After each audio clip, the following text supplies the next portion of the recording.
sebagaimana yang dibilang oleh Pak Jokowi, tahun politik ini rupanya semakin hangat.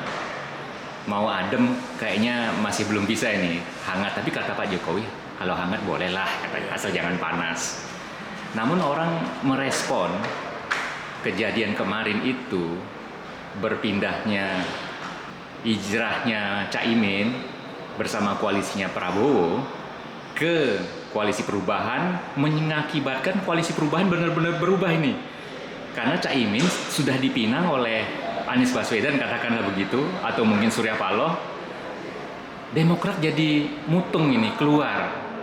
Terbukti dengan statementnya Pak SBY dan tentu jajaran Demokrat yang diwarnai dengan penurunan baliho bergambar AHY dengan Anies Baswedan. Bagaimana Bapak merespon hal ini, Pak? Saya kira begini ya, jadi memang Pak Jokowi juga jauh hari sudah mengatakan ojo ke susu.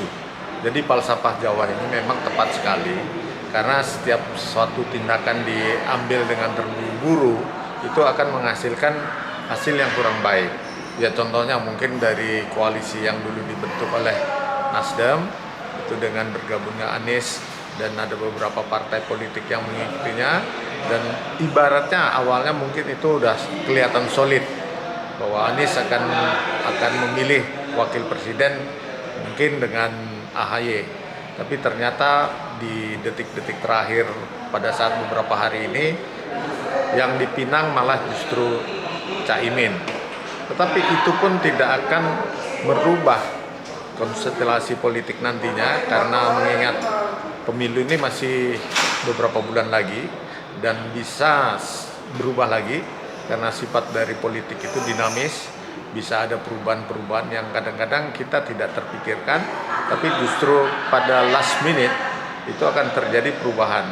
Ya mungkin dari pihak lawan atau pihak dari Ganjar bisa saja dia ada manuver-manuver politik yang lebih meruncing lagi pada saat nanti last minute ada gebrakan atau ada suatu tindakan yang di luar dugaan atau di luar prediksi kita.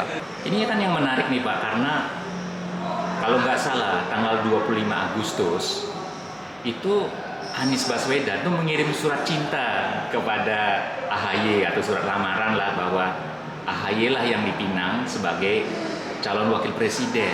Namun akhirnya berubah. Ibaratnya memang sih janur belum turun ini Pak, belum melengkung gitu ya istilahnya. Jadi masih bisalah meminang yang lain gitu kan.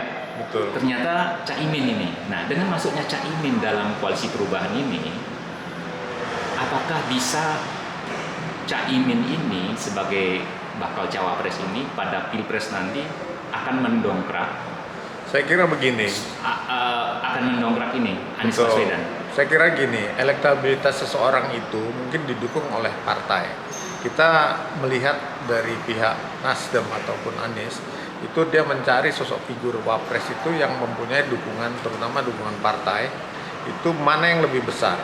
Ya kalau melihat dari sisi elektabilitas Caimin, mungkin ada dukungan dari NU, tapi dengan tanda seru atau dengan tanda mark yang atau tanda kutip yang kita juga nggak tahu apakah NU akan seluruhnya mendukung Caimin dalam konsentrasi untuk menjadi wapresnya Anies, karena di sini NU tidak semuanya tegak lurus dengan PKB, karena di situ juga ada beberapa yang dari pihak NU itu justru lebih banyak mendukung Ganjar. Jadi kemungkinan untuk mengambil alih suara akar rumput dari NU itu agak berat dari pihak PKB. Cuman itu yang diinginkan oleh pihak Nasdem atau Anies, daripada memilih mungkin dari AHY, dia akan mencari keuntungan lebih besar atau mencari suara dari pihak PKB. Padahal kita kan tahu PKB ini kan lahir pada zaman Gus Dur ya, dan akarnya kan NU. Apa nggak bisa nih barangkali mendongkrak sedikit lah elektabilitas dari Caimin maupun Anies Baswedan itu sendiri? Bisa nggak kira-kira? Saya kira embrio dari PKB itu benar dari NU. Cuman harus diingat bahwa ada keretakan antara embrio PKB yang dari Caimin, dan itu ada juga yang menjadi pertanyaan ketika waktu pas dideklarasikan PKB-nya Caimin itu dari pihak Yeni Wahid yang merupakan putri Gus Dur itu tidak menyetujui PKB diambil alih oleh pihak Caimin. Jadi saya kira di sini tidak mutlak suara PKB itu pasti didukung oleh pihak NU, karena di dalam NU sendiri yang saya bilang tadi itu terbelah suaranya antara PKB mendukung Gus Dur atau mendukung Caimin atau mendukung putri Gus Dur Yeni Wahid. Bapak kan menyebut bahwa ini terbelah gitu kan suara NU. Ibarat telur nih Pak, ketika kita memotong telur rebus kan gitu. Ini kira-kira potongan yang didapat oleh Caimin dari potongan itu 1/4, setengah, 3/4 atau bagaimana nih Pak? Susah Dari suara dikatakan. itu. Jadi begini, untuk tergantung juga cawapres dari pihak yang lain. Di sini kandidat presiden yang saat ini sebelum pemilu didaftarkan secara resmi itu ada 3 kandidat, yaitu memang Anies Baswedan, Ganjar Pranowo, dan Prabowo. Dan ketiga kandidat ini memang baru dari pihak Anies yang menentukan siapa cawapresnya. Itu pun baru digadang-gadang, belum secara resmi didaftarkan ke Bawaslu ya. Nah, KPU maksud saya. iya.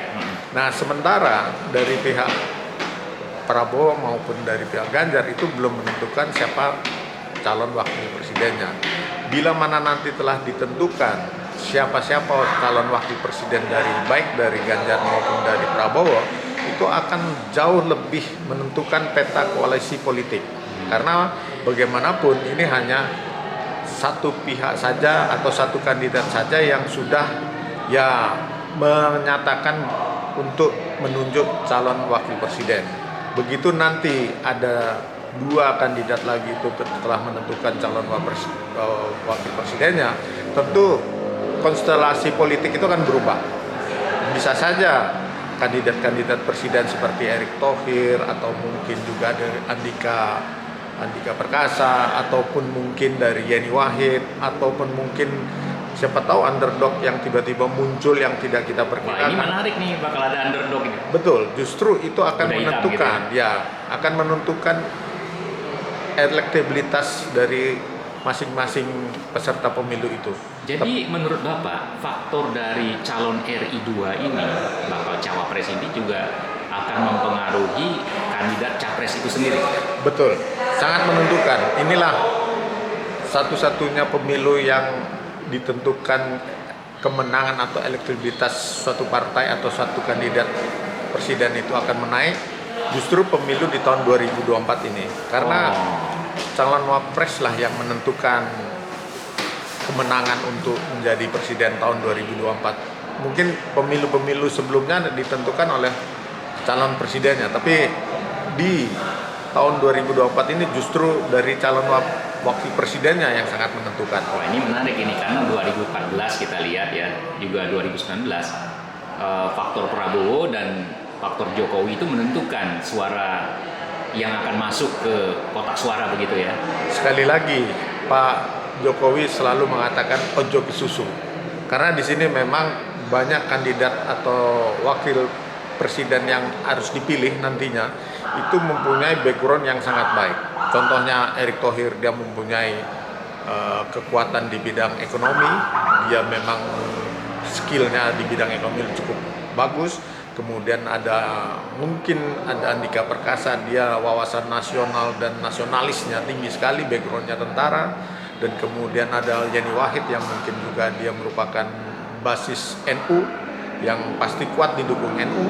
Dan kemudian mungkin ada kandidat lain, mungkin misalkan Pak Menko Polhukam, Mahfud MD, atau mungkin ada tiba-tiba ada kandidat lain seperti Pak Muldoko. Jadi kalau Bapak sendiri gimana? Tertarik nggak jadi cawapres nih Pak? Jauh lah, saya tidak mempunyai partai, tidak mempunyai apa, dan saya tidak berambisi di politik. Saya kira kita lihat sebagai rakyat, saya dukung, carilah presiden yang mempunyai karakter nasionalis baik, tidak mempunyai sejarah sebelumnya dia mempunyai sejarah yang kurang baik, dan mungkin bisa memajukan bangsa ini menuju bangsa atau negara yang dihormati dan secara ekonomi kita lebih maju dibanding negara-negara lain. Karena kita punya sumber daya alam, kita punya sumber daya manusia, kita punya letak geografis negara yang cukup baik dibanding negara-negara di belahan bumi yang lain. Kita bersyukur hidup di Indonesia yang punya Pancasila. Saya kira Pancasila yang bisa merekatkan begitu banyaknya beragam suku, beragam pulau, dan beragam bahasa. Saya kira Pancasila yang harus kita pegang teguh untuk menyatukan bangsa ini. Kalau begitu, ngomong-ngomong nih Pak, dengan adanya Caimin di kubunya Anies Baswedan bersama PKS ya, kalau PKS masih tetap di sana bersama Nasdem, kemudian Ganjar Pranowo belum menentukan cawapresnya siapa, begitu juga Prabowo. Kalau mereka nanti sudah masing-masing lengkap nih cawapresnya, Ya. Pilpres 2024 apakah satu putaran atau bakal menjadi 2 putaran ini? Saya kira semua bisa berubah karena deal-deal politik terus berlangsung. Bisa saja ada kejutan-kejutan yang kita tidak prediksi sebelumnya. Katakanlah mungkin dengan kondisi ya beberapa calon capres ini yang bisa ada koalisi-koalisi terbaru. Misalkan ya ini agak berat memang. Cuman siapa tahu misalkan Ganjar menjadi calon presiden, kemudian wakilnya bisa berubah menjadi Prabowo jadi wakil presiden, melawan mungkin Anies presiden dan wakilnya Caimin, itu konstelasi politik akan berubah. Bisa jadi 2 pasang dong kalau begitu. Betul, bisa 2 pasang, dan itu mungkin hanya 1 putaran. Tapi bila nanti ternyata tetap ada 3 pasangan, bahkan mungkin katakanlah ada lebih dari 3 pasangan, misalkan mungkin dari kandidat katakanlah itu Pak Hartarto dari Golkar, Erlangga Hartarto, menurut saya itu bisa juga masuk menjadi kandidat presiden atau mungkin menjadi mewakili Prabowo. Jadi banyak kemungkinan hal-hal yang bisa terjadi, dan bisa juga dengan adanya calon wakil presiden selain itu. Kalau menurut prediksi pribadi nih Pak, katakanlah dengan memperhitungkan dari berbagai lembaga survei, yang memenangkan pemilu nanti dari 3 calon ini, Anies Baswedan, Prabowo Subianto, dan Ganjar Pranowo, pemenangnya siapa nih Pak? Prediksi, dan menurut saya, karena saya juga berharap Indonesia menjadi negara yang lebih baik, menjadi bangsa yang lebih bisa mensukseskan dan mendamaikan negara ini, saya berharap dan saya memprediksi mungkin Ganjar yang menjadi presiden. Itu harapan saya.